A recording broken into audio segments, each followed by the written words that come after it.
영국의 찰스 스폴전 목사님은 설교가로서 아주 유명하신 분인데 19세기의 목사님이시죠. 그분이 일찍이 이런 말을 한 적이 있습니다. 두 가지 이기주의가 있다. 이기주의의 요소가 두 가지가 있다는 거예요.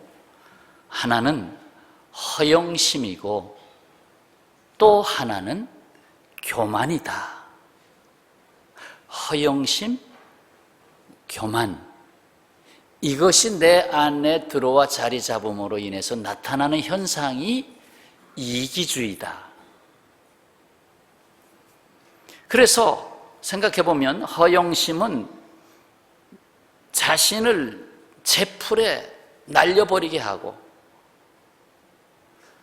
교만은 제 힘에 쓰러지게 한다, 이렇게 표현할 수 있습니다.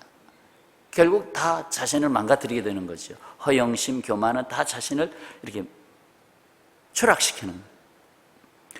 오늘 말씀은 이러한 허영심과 교만의 위험에 빠지게 된 다윗의 정치 생명의 말년, 40년간 왕으로 있었는데 그의 말년에 바로 이 문제에 빠졌어요. 항상 우리가 산에 올라갈 때는 잘 안 다쳐요. 근데 정상을 정복하고 내려갈 때 다칩니다. 이 다윗이 그런 위험성에 빠지게 됐는데 오늘 그 얘기를 들으면서 긍휼의 크신 하나님이라 하는 제목으로 말씀을 듣겠습니다. 다윗은 군대에 나갈 수 있는 백성들의 숫자가 과연 얼마나 되나? 내가 지금까지 이렇게 이 나라를 잘 지켜왔고 확장시켜 왔는데 이제 정말 얼마나 군사력이 나에게 있는가? 내 손 안에 둘 수 있는 힘이 얼마나 있는가? 알아봐라. 그래서 군대 장관 요압, 사령관이죠. 요압에게 지시를 해서 이스라엘 북쪽의 더 꼭대기 단으로부터 저 유대 지역의 남쪽의 부엘세바에 이르기까지 전체 인구 조사를 해라.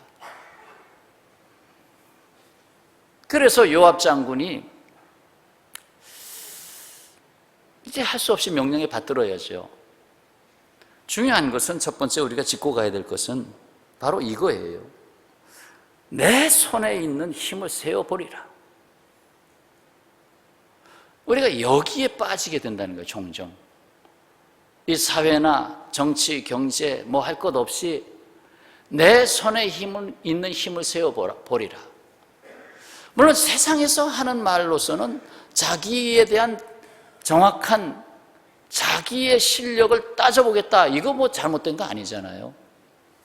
그런데 결과가 어떠냐 이거죠. 그래서 오늘 첫 번째로 주시는 말씀 속에 인생이 실수하는 말이 이거다. 내 손에 있는 힘을 내가 세워보겠다. 내가 다룰 수 있는 힘을 한번 세워보겠다. 내 권력을 한번 세워보겠다. 사실 이게 문제라는 것입니다. 이것은 다윗의 치명적인 말년의 실수였습니다. 다윗의 곁을 지켜보았던 요압 장군은 이렇게 인구조사를 해라 명령을 내리니까 요압이 좀 다른 말을 했어요. 다른 말을 했어요. 못마땅해 여기고 인구조사를. 그것이 앞에 3절에 있어요. 3절에 요압이 아뢰되 다윗 왕에게 아뢰었어요. 여호와께서 그 백성을 지금보다 100배나 더 하시기를 원하나이다. 내 주 왕이요, 이 백성이 다 내 주의 종이 아니니까 내 주께서 어찌하여 이 일을 명령하시나이까? 어찌하여 이스라엘이 범죄하게 하시나이까? 무슨 말이죠? 하나님이 하신다면 이 백성을, 지금 100명이라는 백성을 1000명으로도 그 힘을 나타낼 수 있는 분이 하나님이십니다. 100배를 더할 수 있는 하나님이십니다. 그런데 어찌하여 지금까지 하나님이 이 나라를 힘주시고 하나님이 왕을 세우셔서 이렇게 했는데, 해석을 하면 어찌하여 왕이요, 왕의 손에 있는 힘을 세시려고 하시나이까? 그게 못마땅스럽다는 거지.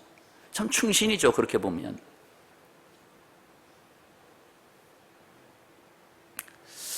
어쨌든 왕의 명령이니까 요압은 전국에 지시해서 10달 만에 인구조사를 마쳤는데 5절에 이스라엘, 북쪽 이스라엘 지역과 남쪽 유대 지역을 합해보면 157만 명을 보고합니다. 군대에 나갈 수 있는, 군사력이 될 수 있는 힘은 157만 명입니다. 상당한 힘이죠. 이 인구조사한 일로 하나님이 선지자 가세에게 말씀이 임했습니다. 그것이 10절. 다윗에게 가서 말해라. 여호와의 말씀이 내가 너에게 3가지를 내어놓았다. 그 중에 하나를 내가 택하라. 그러면 내가 행하리라. 이에 가시 다윗에게 가서 전했죠. 그러면서 전한 내용 12절 3가지. 혹 3년 기근이든지, 두 번째, 혹 내가 석 달을 적군에게 패하여 그 칼에 쫓겨 다니든지, 세 번째, 여호와의 칼 전염병으로 사흘 동안 전염병으로 창궐하게 하든지, 3가지 중에 내가 택하라. 여러분 뭘 택하시겠습니까? 참 어렵죠? 이 3가지를 선택하는 모든 것은 다 고통입니다. 다 고통입니다. 그 고통스러운 선택을 하게 되면서 다윗이 자복합니다. 그게 8절이에요. 뭐라고 자복했습니까? 다윗이 하나님께 아뢰되 내가 이 일을 행함으로 큰 죄를 범하였나이다. 내가 큰 죄를 범하였나이다. 이제 간과함나니 종의 죄를 용서하여 주옵소서. 내가 심히 미련하게 행하였나이다. 2가지가 나왔죠. 나는 죄인입니다. 나는 미련한 짓을 했습니다. 참 미련한 짓을 했습니다.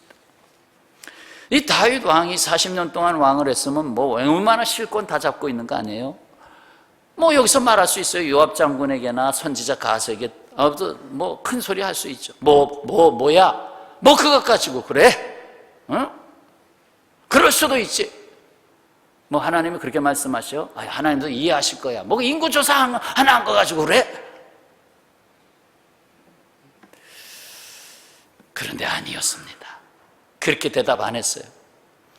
하나님의 능력을 자기의 손 안에 두려고 한 것이 죄요, 미련한 것이었다는 것입니다. 마치 이 나라를 내 손에서 좌지우지하는 걸로 알고 있습니다. 요즘 정치가들도 그 착각을 많이 하고 있어요. 하나님은 이 3가지 징벌을 제시하시고 다윗에게 선택하라 했을 때 다윗은 선택합니다. 어떻게? 하나님의 손에 빠지겠습니다. 아주 명답이죠. 하나님의 손에 빠지겠습니다. 자, 13절 보세요. 다윗이 가세에게 이르되 내가 곤경에 빠졌도다. 여호와께서는 긍휼이 심히 크시니 내가 그의 손에 빠지고 사람의 손에 빠지지 아니하기를 원하나이다. 그 다음 절, 이에 여호와께서 이스라엘 백성에게 전염병을 내리시며 이스라엘 백성 중에서 죽은 자가 7만 명이었더라. 다윗의 선택은 결국 전국에 7만 명이라고 하는 생명을 거두게 했습니다. 참 안타까운 일이죠. 그런데 다윗이 인구조사를 하면서 우리나라가 이만큼 힘이 있다, 이만큼 국력이 있다, 군사력이 있다 할 때에 하나님의 손에 빠지기를 원합니다 했을 때 하나님이 내리신 처방은 인구를 감소시키는 것이었습니다. 7만 명이 죽었어요. 사실 뒤에서 말씀이 계속되지만 만약에 다윗이 그 다음 하나님이 요청한 것에 대해서 응하지 않았더라면 7만 명이 아니라 70만 명, 100만 명, 200만 명도 죽었을 것입니다. 아마 거의 엄청난 죽음이 왔을 겁니다. 그러니까 인구를 줄인 거예요. 너 인구의 힘을 의지했느냐? 내가 줄이겠다. 중요한 것은 다윗이 어떤 기준으로 선택을 했느냐 하는 것입니다. 다윗은 온전한 사람이 아니죠. 일찍이 이웃집 여자를 탐하고 남의 아내를 빼앗았잖아요. 밧세바 빼앗았잖아요. 그리고 그 남편 우리아를 전쟁터로 보내서 죽게 했잖아요. 그래야 가정이 이제 해결되니까. 참 죄를 심하게 졌어요. 자기 힘을 재보려고 군사가 될 만한 인구조사를 했잖아요. 그러나 그는 하나님의 마음에 쏙 드는 사람이라고 성경은 말하고 있습니다. 왜? 죄를 짓고 하나님을 멀리 떠나는 사람이 아니라 오히려 죄인의 고통을 안고 주님께로 다가서는 사람, 곧 하나님의 손에 빠지기를 선언한 사람. 내가 사람의 손에도 빠져서, 사실 밧세바 여인에게도 빠진 거지. 사람의 손에, 그 아름다움의 유혹에 빠진 거지. 사람의 손에 빠진 경험이 있잖아요. 그러나 내가 결국 원하는 것은 하나님의 손에 빠지기를 원합니다. 다윗은 긍휼에 크신 사랑의 하나님을 고백하고 있습니다. 사람들이 자신의 이익을 계산하고 있을 때 하나님은 인생의 고통을 돌아보시고 긍휼을 베푸시는 하나님이었다는 것입니다. 다윗은 죄인의 손, 악한 자의 손, 거짓된 손이 더 무섭다는 것을 알고 있습니다. 그래서 사람의 손에 빠지지 아니하고 오히려 긍휼이 크신 아버지 하나님의 손에 빠지기를 원하신 겁니다. 여러분, 자식이 살인자가 됐어요. 자식이 참 아주 악독한 자가 됐어요. 때로는 자식이 정신질환으로 막 제정신을 차리지 못하고 인생을 방황하고 있어요.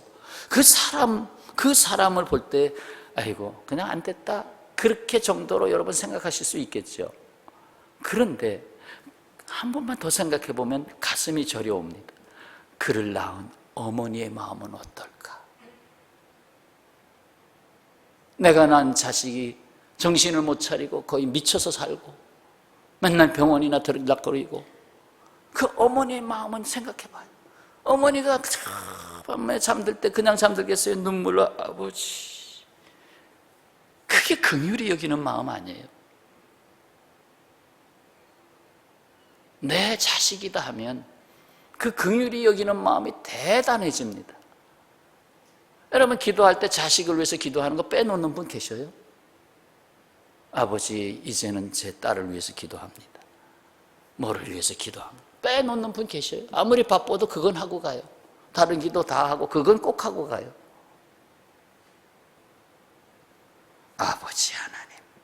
다윗은 아버지 하나님의 손에 빠지기를 원했어요. 하나님의 손에 빠지는 사람.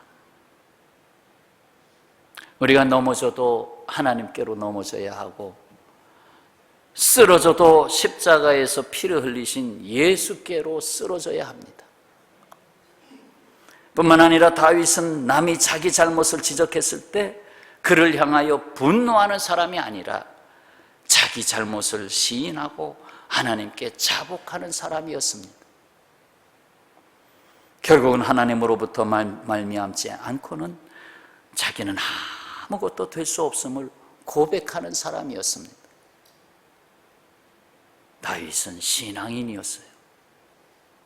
믿음의 사람이었습니다. 그렇다면 다윗이 나는 죄인입니다 했던 다윗, 그가 돌아온 자리는 어디입니까? 다시 제자리로 돌아와야 되잖아요. 돌아온 자리, 첫 번째는 나 때문이옵니다. 내가 죄인입니다. 나 때문입니다. 자복의 자리로 돌아옵니다. 다윗이 눈이 열립니다. 자복하니까 눈이 열리는 거죠. 눈이 열려서 뭘 보냐면 하늘과 땅 사이에 선 천사를 봅니다. 천사를 보는데 그 천사의 손에 시퍼런 칼이 뽑혀서 예루살렘을 향하여 가르치고 있습니다. 다시 말해서 예루살렘을 멸망시키겠다는 겁니다. 다윗이 장로들과 더불어 굵은 베를 입고 얼굴을 땅에 묻고 하나님께 기도합니다. 17절이에요. 17절. 하나님께 아뢰되 명령하여 백성을 계수하게 한 자는 내가 아니니까 범죄하고 악을 행한 자는 곧 나이니이다. 내가 나쁜 사람입니다. 이 양떼, 이 백성은 무엇을 행하였나이까? 청하건대 나의 하나님 여호와여, 주의 손으로 나와 내 아버지 집을 치시고 우리 가문을 싹쓸이 잘 버리소서. 다윗의 집안을 버리소서. 나를 버리소서. 그리고 주의 백성에게 재앙을 내리지 마옵소서. 어디로 돌아갔어요? 정말 자복으로 돌아갔어요. 나 때문입니다. 나 때문입니다. 옛날에 한참 운동이 있었어요. 근데 그것도 다 시들어졌어요. 나 때문입니다. 이게 다 시들어졌어요. 다시 나 때문입니다로 돌아가야 되지 않겠어요? 아이고, 한국교회 때문입니다. 주의 종 지도자 때문입니다. 나 때문입니다. 이렇게 자복하는 다윗에게 하나님은 중요하고 은혜로운 처방을 내리셨어요. 바로 두 번째 처방이죠. 그 처방은 주께서 나를 제단으로 이끄시나이다. 다윗에게 하나님은 제단을 쌓으라는 처방을 내립니다. 그것이 18절 말씀. 아까 안 읽었기 때문에 한번 보셔요. 여호와의 천사가 갓에게 명령하여 다윗에게 이르시기를, 다윗은 올라가서 여부스 사람 오르난의 타작마당에서 여호와를 위하여 제단을 쌓으라. 다윗은 이 제단을 쌓기 위해서 여부스 사람 오르난에게서 타작마당, 그 추수하는 타작마당을 사야만 했습니다. 살라고 하는데 자꾸 그 오르나는 그냥 쓰세요. 그냥 왕이시여, 그냥 제가 제공하겠습니다. 그냥 쓰세요. 근데 거절하고 내가 꼭 값을 치르리라. 그래서 비싼 값을 치르고 그 타작마당을 삽니다. 사고 거기에 번제, 화목제, 제물을 바치며 제사를 드립니다. 그냥 희생이 따르는 거죠. 그리고 전염병 거두기를 소원했습니다.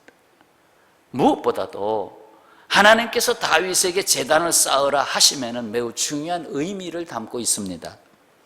이것은 다윗을 받겠다는 것입니다. 내가 다윗을 받겠다.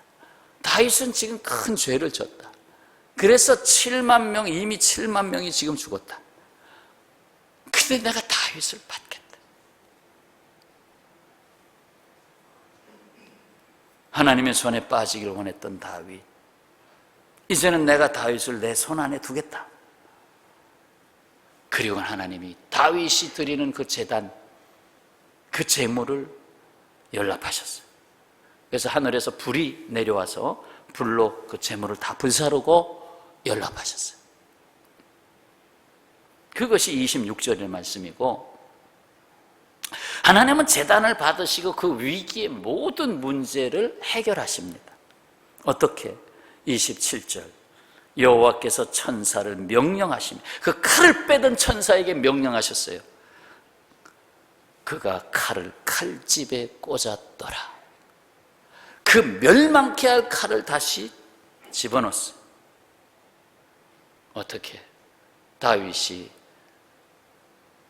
단을 쌓음으로, 지금으로 말하면 하나님 앞에 자복하며 예배를 드림으로 해결하셨어요.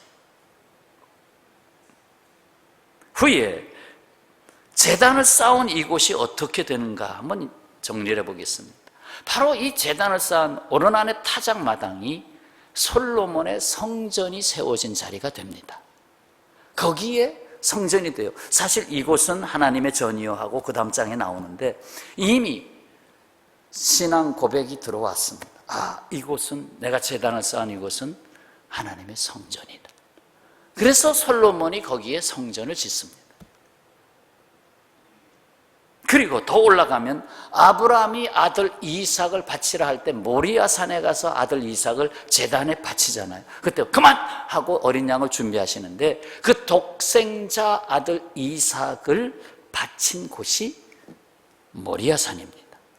그럼 모리아 산하고 이 타작마당, 오르난의 타작마당은 같은 것인가요? 다른 것인가요? 한번 성경이 말씀하는 걸 찾겠습니다. 역대하 3장 1절. 석장만 넘기면 됩니다. 역대하 3장 1절에 말씀이 나옵니다. 솔로몬이 예루살렘 모리아 산에 여호와의 전 건축하기를 시작하니 그곳은 전에 여호와께서 그의 아버지 다윗에게 나타나신 곳이요 여부스 사람 오르난의 타작마당에 다윗이 정한 곳이라. 같은 지역이죠. 아브라함이 이삭을 바쳤던 곳, 독생자 아들 이삭을 바친 것은 그 예수 그리스도를 상징하고 있죠. 그 다음에 온 나라가 멸망할 뻔했던 아주 위험한 사건, 거기서 백성들의 생명을 여기서 그만하고 죽음의 사자를 멈추게 했던 그 자리, 오르난의 타작마당, 같은 자리였고 거기에 성전이 세워지고 곧 예배의 단이 세워졌어요. 근데 이것이 여기서 끝납니까? 결국 역사의 초점, 핵심으로 가잖아요. 예수께서 십자가에 달리신 곳이 어디예요? 모리아 산입니다. 모리아 산이 예수님이 십자가 달린 곳입니다. 그러면 세 가지가 다 똑같은 거네. 여기에는 모두가 다 피를 흘린 장소입니다. 피를 흘림으로, 대신 피를 흘림으로 긍휼하신 하나님이 나타나신 곳이에요.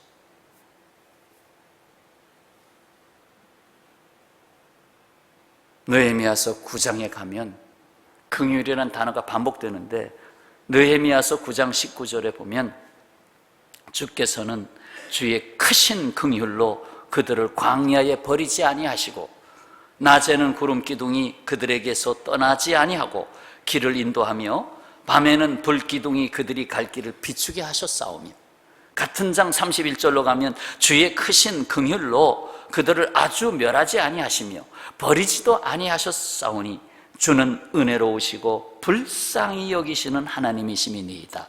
불쌍히 여기다가 바로 긍휼이죠. 긍휼이 불쌍히 여김이잖아요. 불쌍히 여기시는 하나님, 아버지로서, 우리의 아버지로서 자식을 불쌍히 여기는 아버지의 마음이 긍휼이에요. 우리가 아프다고 할 때, 힘들어할 때 우리를 불쌍히 여기시고 계시는. 그래서 많은 병든 자들이 저를 불쌍히 여기소서, 내 딸을 불쌍히 여기소서 하고 나가잖아요. 불쌍히 여김에는 역사가 일어나게 돼 있어요. 이사야서 54장에서 말씀합니다. 내가 잠시 너를 버렸으나 큰 긍휼로 너를 모을 것이요. 히브리서 4장에서 말씀합니다. 그러므로 우리는 긍휼하심을 받고 때를 따라 돕는 은혜를 얻기 위하여 은혜의 보호자 앞에 담대히 나아갈 것이니라. 긍휼하심을 받고 때를 따라 돕는 은혜를 얻기 위하여 은혜의 보호자 앞으로, 곧 제단 앞으로, 예배의 자리로 나아가라. 야고보서 2장 13절에서 말씀합니다. 긍휼을 행하지 아니하는 자에게는 긍휼 없는 심판이 있으리라. 긍휼은 심판을 이기고 자랑하느니라. 심판은 법이 따르잖아요. 근데 긍휼은 내가 죽어야 되는데, 죄인인데 살려주시잖아요. 그건 법으로 안 됩니다. 긍휼하심으로 된, 대신 내가 죽겠다. 다른 사람의 희생이 따랐어요. 다른 분의 희생이 따랐어요. 긍휼은 심판을 이기고 자랑한다. 따라서 하시죠. 긍휼은 심판을 이긴다. 그래서 천국 가는 거예요. 긍휼은 심판을 이긴다.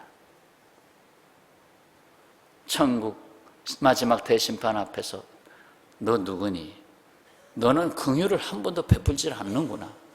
너는 천국문에 긍휼히 여기는 자는 복이 있나니 긍휼히 여기는 자가 안 돼서 천국 가기가 어렵겠는데?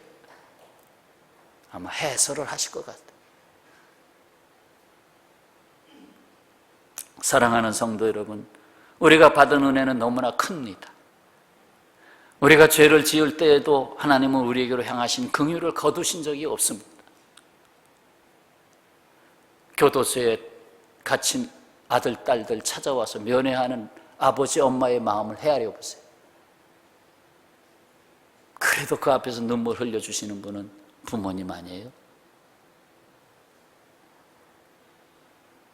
아버지 하나님으로서 우리에게 베푸시는 긍휼은 끝나질 않아요. 이 세상의 어떤 힘도 이 긍휼을 베풀어 세상을 구원하시겠다는 하나님의 의지를 꺾을 수 없습니다. 일찍이 아브라함의 독자 이삭을 바쳤던 모리아산, 다윗 왕이 제단을 쌓고 사망의 진노를 거두게 한 오르난의 타작마당, 아브라함과 다윗의 자손으로 오신 하나님의 아들 예수 그리스도께서 십자가에 달리신 골고다 언덕, 이 모든 것이 바로 하나의 초점 안에 모아졌습니다. 그리고 오늘도 현재 지금 예배 드리는 자리에 또다시 모리아산이 있고 오르난의 타작마당이 있고 골고다 언덕이 있습니다. 거기에는 피 흘림의 십자가가 있는 것입니다. 그렇습니다. 내 힘이 얼마나 되나 자신의 손에 빠졌던 미련한 인생을 보았습니다. 자신의 죄와 미련함을 깨닫고 하나님의 손에 빠지기를 구했던 제단에 초대받은 인생을 보았습니다. 그리고 제단 곧 예배의 단을 쌓고 하늘 문이 다시 열리는 인생을 보았습니다. 그렇습니다. 우리는 미련한 자신의 손에 나의 인생을 맡기지 아니하고 긍휼이 심히 크신 하나님의 손에 빠지기를 원합니다. 예수께서 나를 위해 희생하실 만큼 생명의 가치가 있는 인생으로서, 거듭난 인생으로서 나의 호흡이 다할 때까지, 주님 다시 오시는 그날까지 하나님의 아들, 딸로서 살기를 원합니다. 그리고 하늘 문이 열리고 하나님 나라를 전파하는 영원한 복이 있는 인생으로 살아가시기를 주님의 이름으로 축원합니다. 기도하겠습니다.